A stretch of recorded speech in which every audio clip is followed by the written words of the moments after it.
ছোট থেকেই বাবা ছিলেন বন্ধুর মতো। মা মারা যাওয়ার পর থেকে বাবাই হয়ে উঠেছিল আমার কাছে সর্বেসর্বা। ক্লাস 10-এ পড়ার সময় মা আমাদের ছেড়ে চলে গেলেন। আমাকে নিয়ে তো বাবার চিন্তার শেষ নেই। মেয়েরা বড় হলে বাবা মায়ের মনে অনেক চিন্তাই আসে। গ্র্যাজুয়েশন কমপ্লিট হওয়ার পর থেকেই আমার বিয়ে নিয়ে বাবা অস্থির হয়ে উঠলেন। তো সেদিন বাবা বললেন, তাহলে অনির্বাণদের বাড়িতে গিয়ে কথাবার্তা বলে রাখাই ভালো, তাই না? কিসের কথাবার্তা বাবা? তোর বিয়ে?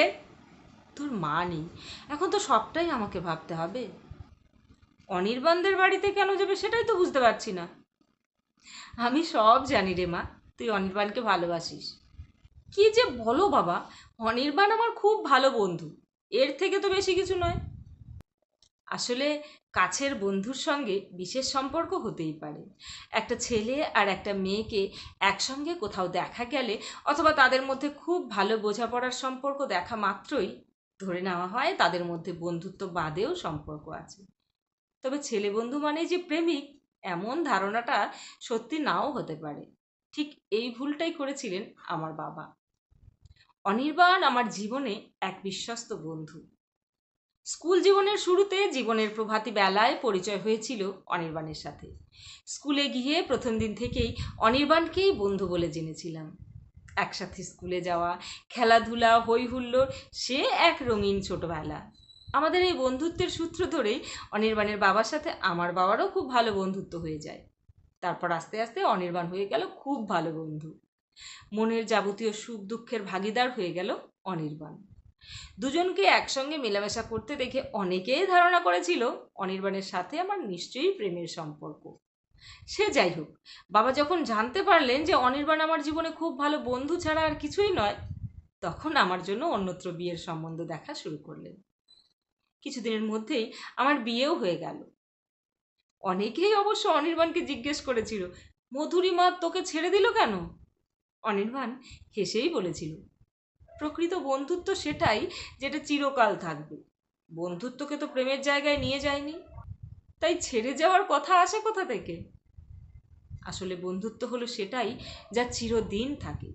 জীবনের পথে হাঁটতে হাঁটতে যে যেখানেই থাক না কেন, চলার পথে বন্ধুত্ব নামের এই পাথেয়টির তুলনা বোধহয় আর কিছুর সঙ্গেই চলে না। এ এমনই বিষয় যেন কিছু না থাকলেও বন্ধুত্ব থাকলে চলে। আমার বিয়ের পর আমার হাজব্যান্ডের সঙ্গে পরিচয় করিয়ে দিলাম অনির্বাণের। বন্ধুত্ব থেকেই বোধহয় নতুন বন্ধুত্বের সৃষ্টি হয়। অনির্বাণও আমার হাজব্যান্ডের ভালো বন্ধু হয়ে গেল।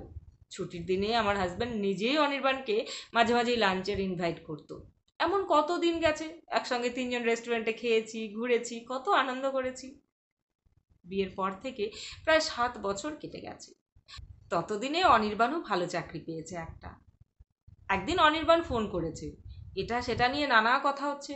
তা আমিই বললাম, চাকরি তো পেয়েছিস, এবার বিয়েটা কর। হ্যাঁ রে, বাড়ি থেকেও বলছে। সত্যিই তো, অত বড় বাড়িতে কাকিমা একা, একটা কথা বলার মতো বন্ধু দরকার, তাই না? ঠিক বলেছিস, আর দেরি করা বোধহয় ঠিক হবে না। তারপর থেকেই অনির্বাণের পাত্রী খোঁজা শুরু হলো। যেখানেই পাত্রী দেখতে যায় সঙ্গে আমাকে নিয়ে যায়। অন্যান্য বন্ধু থাকলেও আমাকে যেতেই হবে, এমনটাই ওর দাবি। কখনো কখনো আমার হাজব্যান্ডের সঙ্গে গেছেন, কিন্তু পাত্রীপক্ষ, এমনকি পাত্রী নিজেও অনির্বাণকে ক্যান্সেল করে দিত। কারণ দেখতে গেলেই আমাকে দেখিয়ে অনির্বাণকে জিজ্ঞেস করতেন, ইনি কে?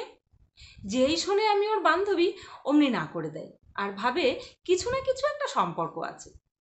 আমি অনির্বাণকে বলতাম, এবার থেকে দেখাশোনার জন্য যখন যাবি তখন আমাকে আর সঙ্গে নিস না। ও শুনে বলল, কেন? একটা মেয়ে কি একটা ছেলের বন্ধু হতে পারে না?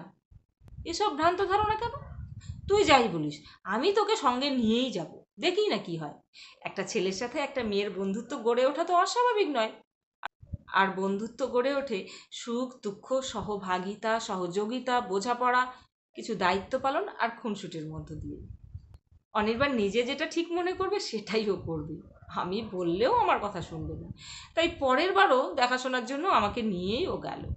ওখানে যেতেই সেই এক প্রশ্ন, অনির্বাণের জবাব, মধুরিমা আমার ভালো বন্ধু, ছোট থেকেই একসঙ্গে পড়াশোনা করেছি। শুধু ভালো বন্ধুই নয়, একজন বিশ্বস্ত বন্ধু বলতে পারেন। সব শুনে সে মেয়েটি বলল, এটা দেখে ভালো লাগছে ছোটবেলার সেই বন্ধুত্বটা এখনো বজায় আছে। আসলে অনেক ছেলে মেয়েই বিয়ের পর আর বন্ধুত্ব রাখতে চায় না, যেটা আপনাদের আজও অটুট। বন্ধুত্ব হচ্ছে ট্র্যাডিশন, তা ধরে রাখতে হয়। এমন কথা বলা সেদিনের সেই মেয়েটি আজ অনির্বাণের ঘরণী। ওর নাম অঙ্কিতা। আর এখন অঙ্কিতাই আমার বেস্ট ফ্রেন্ড। ইংরেজি সাহিত্যের একজন বড় লেখক ভার্জিনিয়া উলফ বলেছিলেন, কেউ কেউ পুরোহিতের কাছে যায়, কেউ কবিতার কাছে যায়, আমি যাই বন্ধুর কাছে। ঠিক তাই, বিপদে আপদে সুখে দুঃখে আমরা ছুটে যাই একে অপরের কাছে। আসলে বন্ধুত্ব এক অসীম সম্পর্কের নাম, যার বিশালতা বা গভীরতা অপরিমেয়। কর্মসূত্রে অনির্বাণ এখন বাইরে থাকে, দেখা সাক্ষাৎ হয় না বললেই চলে। অঙ্কিতার সঙ্গেই বেশি কথা হয়। অনির্বাণও টাইম পেলেই ফোন করে। এখনও মাঝে মধ্যে শপিং মলে গিয়ে হোয়াটসঅ্যাপে ছবি পাঠিয়ে অনির্বাণ জিজ্ঞেস করে, 3টে শার্টের মধ্যে একটা চুজ করতো, কোন কালারটা নেব বুঝতে পারছি না। শুধু অনির্বাণ নয়, এমনটা করে অঙ্কিতাও। তখন মনে হয় না দূরে আছি। তবে বন্ধুত্ব টিকিয়ে রাখতে গেলে আমাদের পাশে থাকা মানুষগুলোর সহযোগিতা ভীষণ কাম্য। আমার হাজব্যান্ড বা অঙ্কিতার মতো মানুষগুলোরও খুব প্রয়োজন। কে বলেছে একটা ছেলে একটা মেয়ের ভালো বন্ধু হতে পারে না? অবশ্যই হয়ে উঠতে পারে প্রিয়জন, শুধু দরকার উন্নত চিন্তা আর সুন্দর মানসিকতা। কলমে সরজিৎ ঘোষ, কণ্ঠে মিঠু দাস সরকার।